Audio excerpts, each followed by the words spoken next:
എനിക്ക് നിങ്ങളോടൊന്ന് സംസാരിച്ചു മുഷിയാൻ താല്പര്യമില്ല. എനിക്ക് എന്റെ അമ്മയെ ഒന്ന് കാണാൻ പറ്റുമോ ഇല്ലയോ? അമ്മ അടുക്കളയിലുണ്ട്. ചെല്ല്, മഹി, പോയി കാണു.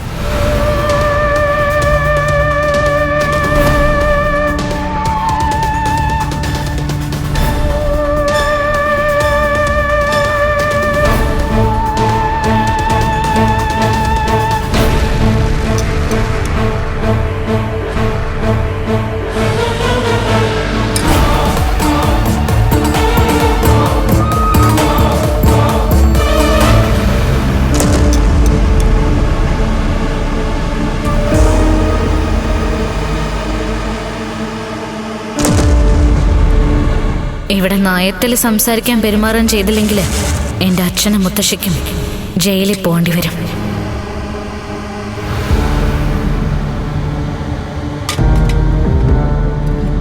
അമ്മേ,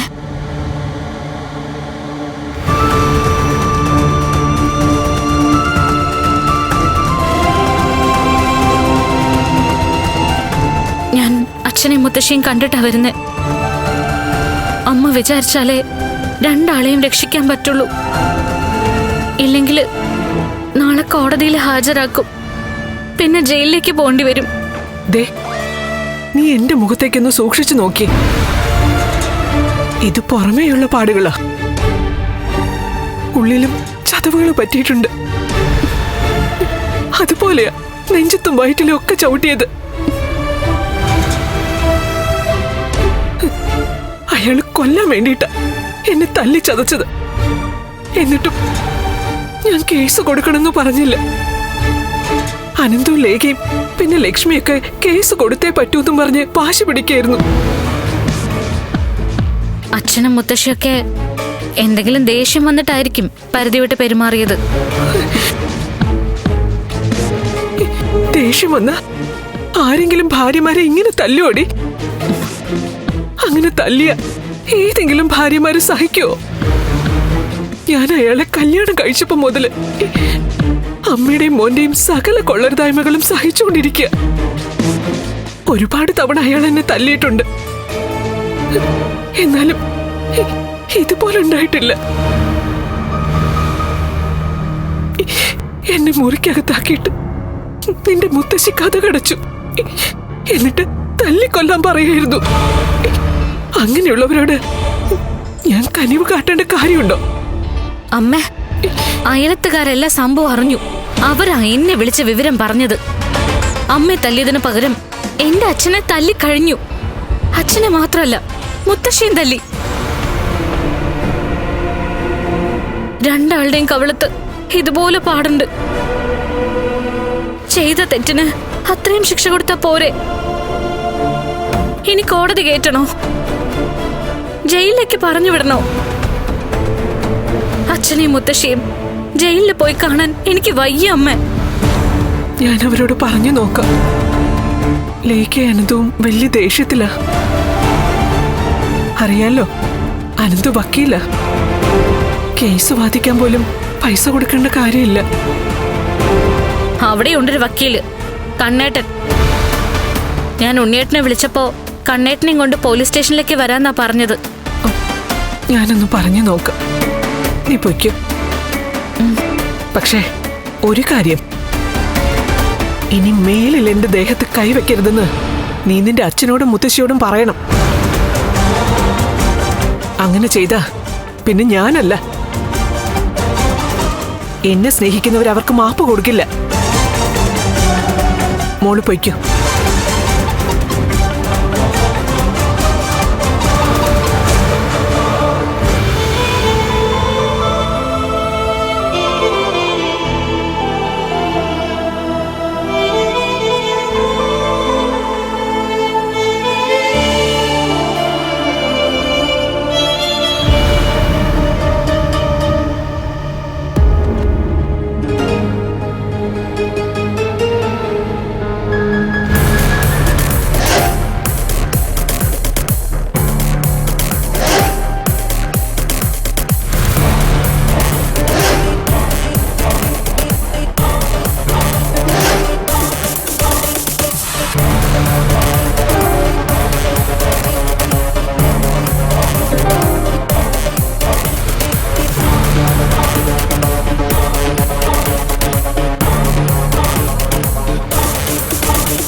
കേസ് പിൻവലിക്കണം.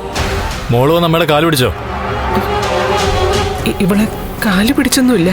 പക്ഷേ കോടതി കയറ്റരുതെന്നും ജയിലിൽ കിടത്തരുതെന്നും ഒക്കെ പറഞ്ഞു. അമ്മയുടെ മുഖം നീ കണ്ടില്ലേ? ഇതിനാര് സമാധാനം പറയും? സംഭവിച്ചു പോയി. ഇനി ഇങ്ങനൊന്നും ഉണ്ടാവില്ല എന്ന് ഞാൻ ഉറപ്പു തരാം. അച്ഛനോടും മുത്തശ്ശിയോടും കാര്യങ്ങളൊക്കെ പറഞ്ഞു മനസ്സിലാക്കാം. നീ വലിയ ഭാരിച്ച കാര്യങ്ങളൊന്നും ചെയ്യണ്ട. ഇനി അവര് ഈ പാവ അമ്മയുടെ ദേഹത്ത് കൈ വെച്ച പറഞ്ഞത് ഓർമ്മയുണ്ടല്ലോ, പിന്നെ നിന്റെ അച്ഛനും മുത്തശ്ശിയും പുറലോകം കാണാൻ കുറെ ബുദ്ധിമുട്ടും.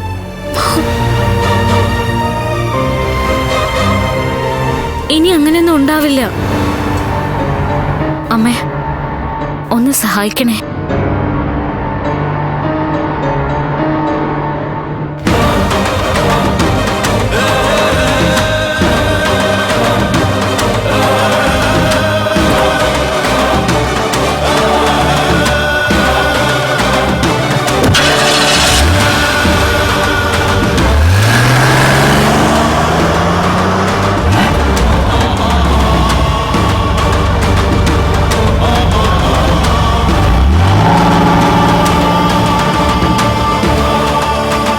മോളെ, ആ കേസ് അങ്ങ് പിൻവലിച്ചേക്കണം.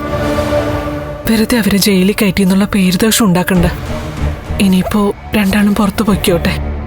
അനന്തോട്ടം വിളിച്ചപ്പോ നല്ല തല്ല് കിട്ടിയെന്നാ പറഞ്ഞത്. മോന് മാത്രമല്ല അമ്മയ്ക്കും. മോന്റെ മുമ്പിലിട്ട വനിതാ പോലീസ് അടിച്ചത്, പ്രായം പോലും നോക്കാതെ. അവളും ഒന്ന് ഭയന്നിട്ടുണ്ട്.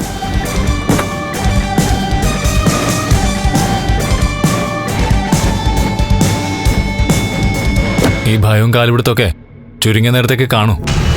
ഇനി രണ്ടാളും പുറത്തിറങ്ങിയതിന് ശേഷം കൊച്ചുമോളുമായിട്ട് അടുത്ത പ്രതികാരത്തെ പറ്റി ചിന്തിക്കൊന്നും പറയാൻ പറ്റില്ല. അമ്മേ, ഒരു കാര്യം തർപ്പിച്ചങ്ങ് പറഞ്ഞേക്കാം. ഇത് അവർ കൊടുക്കുന്ന ഒരു താക്കീതാ. ഇനി അവരിത് ആവർത്തിച്ച പിന്നെ അമ്മയ്ക്ക് അമ്മയുടെ വീട്ടിൽ താമസിക്കാൻ ഒരു ബുദ്ധിമുട്ടും ഉണ്ടാവില്ല. ഭർത്താവും അമ്മായിയമ്മയൊക്കെ ജയിലിൽ കിടക്കുമ്പോൾ അമ്മയ്ക്ക് സ്വസ്ഥമായിട്ട് കുടുംബത്ത് കഴിയാം, ആരുടെ ശല്യമില്ലാതെ. അമ്മയുടെ ദേഹത്ത് ഇനി അവര് കൈവച്ചാലുള്ള കാര്യ പറഞ്ഞത്. ഇത്രയൊക്കെ ആയിട്ടും പഠിച്ചില്ലെങ്കിൽ പിന്നെ നമ്മൾ ആരുടെ മുഖം ഓർക്കേണ്ട കാര്യമില്ല, സമൂഹത്തെ ഭയക്കേണ്ട കാര്യമില്ല. ഞാനിപ്പോ തന്നെ വിളിച്ച് സിഇയോട് പറയാം രണ്ടിനെയും വിട്ടയക്കാൻ. എന്റെ കല്യാണം കഴിയുന്നതിന് മുമ്പ് അമ്മ അവര് രണ്ടാളും എന്തേലും ചെയ്താ ചോദിക്കാനും പറയാനും അമ്മയുടെ ബന്ധുക്കളാരും വന്നിട്ടില്ല. എന്നാൽ ഇപ്പൊ അമ്മയ്ക്ക് വേണ്ടി എന്തും ചെയ്യാൻ ഒരുപാട് പേരുണ്ടെന്ന് അവർ മനസ്സിലാക്കട്ടമ്മേ. അപ്പോഴേ എടോ, ഞാൻ പോയിട്ട് വരാം. അമ്മ ധൈര്യമായിട്ട് വീട്ടിൽ കയറിക്കോ. അവിടെ ഇനി ആരും അമ്മയുടെ ദേഹത്ത് ഒരു നുള്ളു മണ്ണ് പോലും വാരിയിടില്ല. വാ അമ്മേ, ഇറങ്ങട്ടെ. ആ ശരി.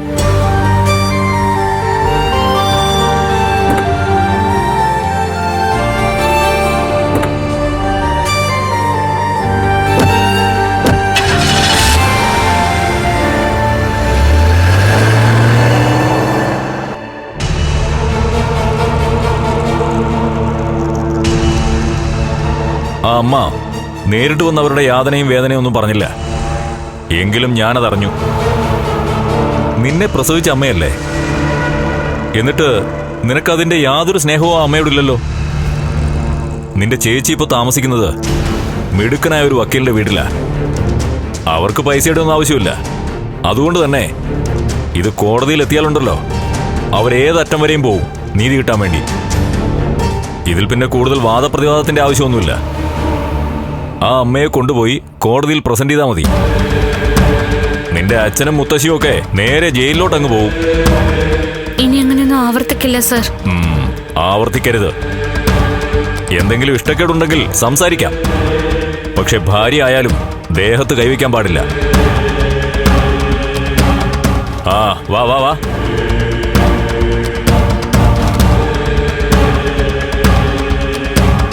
ദാ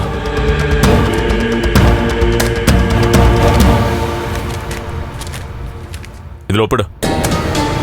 നിങ്ങൾ ഒപ്പിട്. സാറേ, പേന.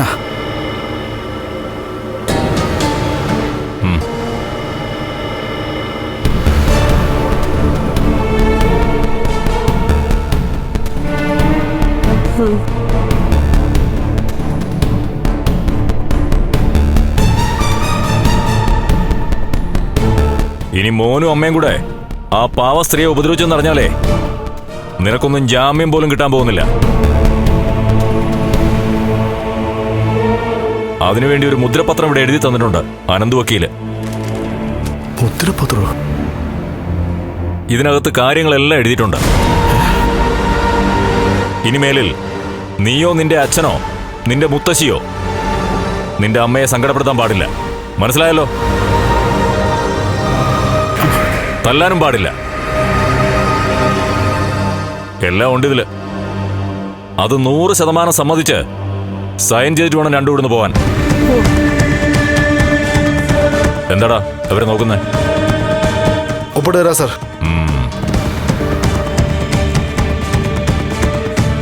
ദാ.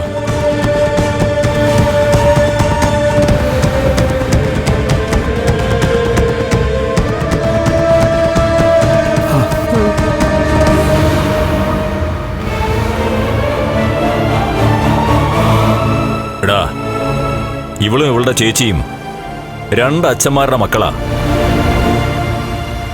പക്ഷേ ഒരു വയറ്റിലാണ് 2 പേരും ജനിച്ചത്. എന്നിട്ട് ചേച്ചിയെ ഒരിക്കൽ പോലും സ്നേഹിക്കാൻ നീയും ഇവരും നിന്റെ മോളോട് പറഞ്ഞിട്ടില്ല. അങ്ങനെ പഠിപ്പിച്ചിട്ടുമില്ല. ഇതിനു മുമ്പും എത്രയോ തവണ നീയും ഇവരും കൂടി ഈ പറയുന്ന മഹാലക്ഷ്മിയെ കൊല്ലാൻ നോക്കിയതാ. വയറ്റി കിടക്കുന്ന കുഞ്ഞിനെ കളയാൻ വേണ്ടി എന്തെല്ലാം തരികിട പ്രവൃത്തികൾ ചെയ്തു. അല്ല, അത് അങ്ങനെ ഒന്നും ചെയ്തിട്ടില്ല സാറേ. ദേ കിളവി, ഇനി കള്ളം പറഞ്ഞാലുണ്ടല്ലോ, ഈ സൈൻ ചെയ്തൊന്നും ഞാൻ നോക്കില്ല. വീണ്ടും അഴിക്കുള്ളിലാക്കി ഞാൻ. ചെറിയ തെറ്റൊക്കെ പറ്റിപ്പോയിട്ടുണ്ട് സാറേ. ചെറുതല്ല, നീ ഇവരും ആയുഷ്കാലം ജയിലിൽ കിടക്കാനുള്ള കാര്യങ്ങളാ ചെയ്തു വെച്ചിരിക്കുന്നത്. സ്ത്രീകളെ ദ്രോഹിക്കുന്നതും ജനിക്കാത്ത ഒരു കുഞ്ഞിനെ അമ്മയുടെ വയറ്റിൽ വെച്ച് തന്നെ ഇല്ലാതാക്കി കളയാൻ നോക്കുന്നതും ചെറിയ കാര്യമൊന്നുമല്ല. അതെല്ലാം കൂടെ വച്ചിട്ടാ നിന്നെ ചാർത്തിയത്. പിന്നെ ഈ കിളവിയുടെ പ്രായമൊക്കെ വെച്ചിട്ടാ ഇവരോട് കുറച്ച് മാന്യത കാണിച്ചത്. ഇനി എന്റെ മരുമകളെ സ്വന്തം മരുമകളായിട്ട് കണ്ടോളാം സാറേ. കാണണമെന്ന് നിർബന്ധമൊന്നുമില്ല. പക്ഷെ കാണാതിരുന്നാൽ നിങ്ങളെയും നിങ്ങളുടെ മോനെയും ഞാൻ കാണേണ്ട രീതിയിൽ തന്നെ കാണും. ഡേ, വിളിച്ചോണ്ട് പോരണ്ടേ? ശരി സാർ. വാ വാ മുത്തശ്ശി.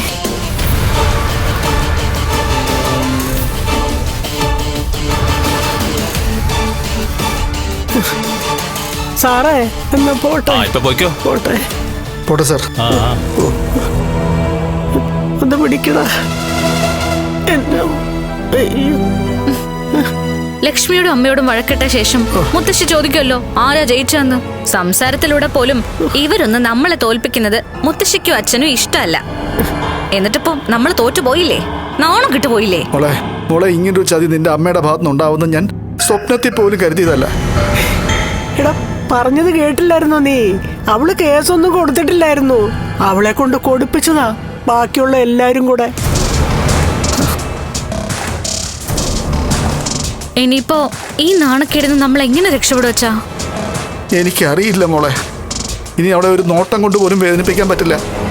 അങ്ങനെ ചെയ്താലേ ഞാനും അമ്മയും ലോക്കപ്പിലല്ല, അങ്ങ് ജയിലിനകത്താ. അച്ഛൻ എന്തിനാ അമ്മയെ തല്ലാൻ പോയത്? അത് മയത്തിലൊന്നും അല്ലല്ലോ തല്ലിയത്. ഞാൻ അമ്മയെ പോയി കണ്ടു. മുഖം എല്ലാം കൂടി വീങ്ങിയിരിക്കുക. മോളെ, ഇവൻ താഴെ ഇട്ടേ അവളെ ചവിട്ടുമായിരുന്നു. അത് കൊല്ലാനുള്ള ദേഷ്യം ഉണ്ടായിരുന്നു മോളെ എനിക്ക് അവളോട്. അതുകൊണ്ടാണ് ഞാൻ അവളോട് അങ്ങനെ ചെയ്തത്. അതുകൊണ്ട് നമുക്ക് ലാഭമൊന്നും ഉണ്ടായില്ലല്ലോ അച്ഛാ. തല്ലേണ്ടതും കൊല്ലേണ്ടതും ഒക്കെ അമ്മയല്ല, അമ്മയുടെ മൂത്ത മോളെയാ. അവളെ ഒന്നും ചെയ്യാൻ പറ്റില്ല മോളെ. അവൾക്ക് ചുറ്റിനും വലയും തീർത്ത് കുറെ എണ്ണം ഉണ്ടല്ലോ. അച്ഛാ, ഇതുവരെ മേഘേട്ടനാ അവളെ കൈകാര്യം ചെയ്യാനായിട്ട് നിന്നത്. ഇപ്പൊ കണ്ണേട്ടനും എല്ലാത്തിനും കൂട്ടാ. നമുക്ക് അതിന്റെ കാര്യം ഉണ്ടായിരുന്നുള്ളൂ. കണ്ണേട്ടന്റെ മേഘേട്ടന്റെ ഒക്കെ രക്തം തിളപ്പിച്ചിട്ട് നമുക്ക് എന്തെങ്കിലുമൊക്കെ ചെയ്താൽ മതിയായിരുന്നു.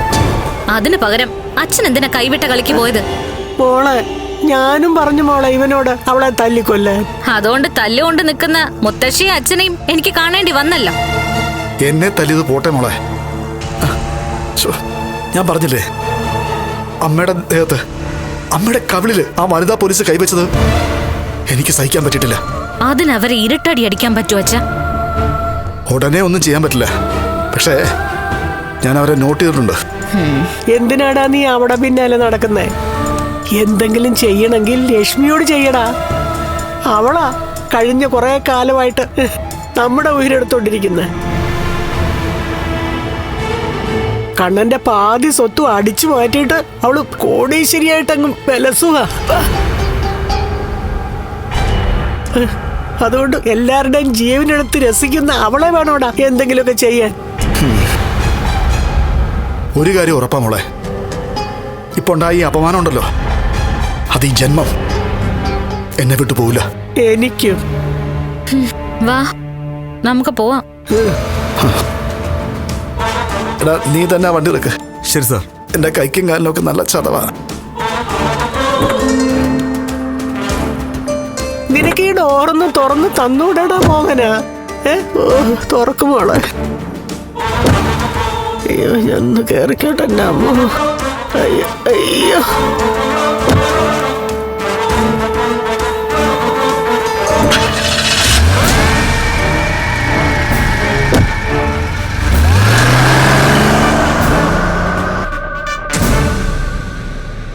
മോള് പൊയ്ക്കോ.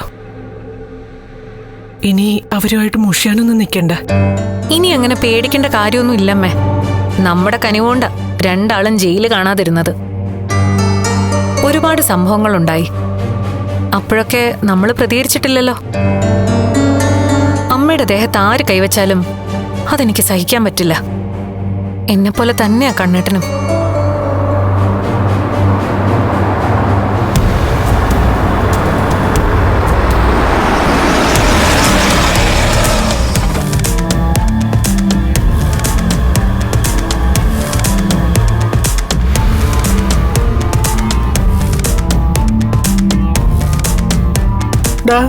രണ്ടാളും ഉമ്മർത്ത് തന്നെ ഉണ്ടടാ. നമ്മള് വരുന്നതും കാത്തിരിക്കേ. എന്ന് വെച്ചാ നമ്മളെ കാണാനും മാത്രം ഉണ്ടല്ലോ. കരണത്തെ പാട് പെട്ടെന്ന് തൂത്ത് കളയാൻ പറ്റില്ലല്ലോ. ഇപ്പൊ ഒന്നും പറയാൻ പോകണ്ടമ്മേ, സകല ദേഷ്യം ഉള്ളിലൊതുക്കി അങ്ങ് പോയാ മതി. എന്നാലും എനിക്കിത് സഹിക്കാൻ പറ്റുന്നില്ലടാ പ്രതാപ. ഈ പ്രായത്തിലല്ലേ പോലീസ് എന്നെ പിടിച്ചോണ്ട് പോയേ. ദയാദാക്ഷിണ്യം കാണിക്കാതെ എന്റെ കാരണത്തെ തല്ലി.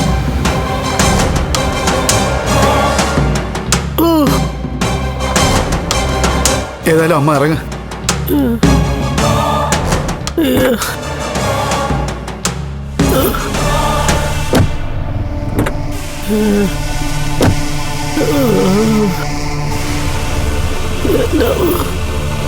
പതുക്കെ.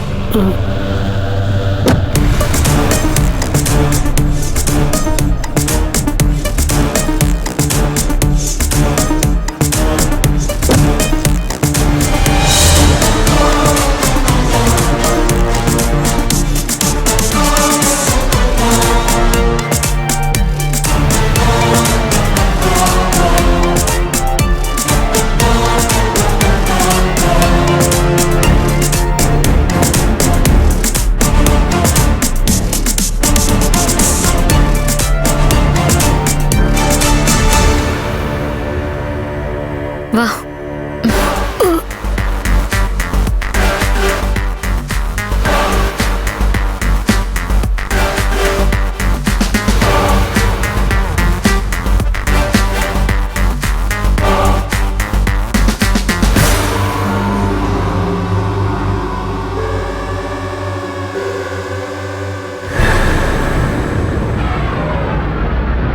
സമാധാനമായില്ലേടേ? ദേ അമ്മയുടെ മുഖത്ത് പാടുണ്ട്. പിന്നെ എന്റെ അമ്മയുടെ മുഖത്തെ പാട് മാഞ്ഞു പോയിട്ടുണ്ടോ? അമ്മയെ തല്ലിയത് മാത്രമല്ലല്ലോ, നിങ്ങളമ്മയെ താഴെയിട്ട് ചവിട്ടിയില്ലേ? അതിന് പകരം പോലീസുകാർ അച്ഛനെ ലോക്കപ്പിലിട്ട് ചവിട്ടി. സ്ത്രീകളെ തല്ലാൻ കൈയും കാലും പൊക്കുന്നവർക്കൊക്കെ രണ്ട് തല്ല് കൊള്ളുന്നതിൽ ഒരു തെറ്റുമില്ല. അമ്മയും കൊണ്ട് മോളെ അകത്തേക്ക് പോ. വാ മുത്തശ്ശി.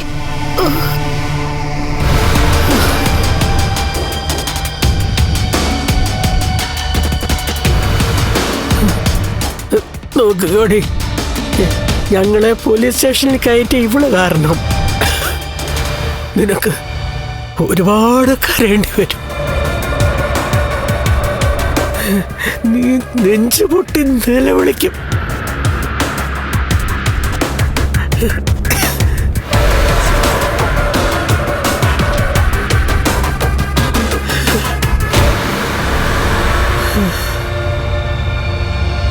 പതുക്കെ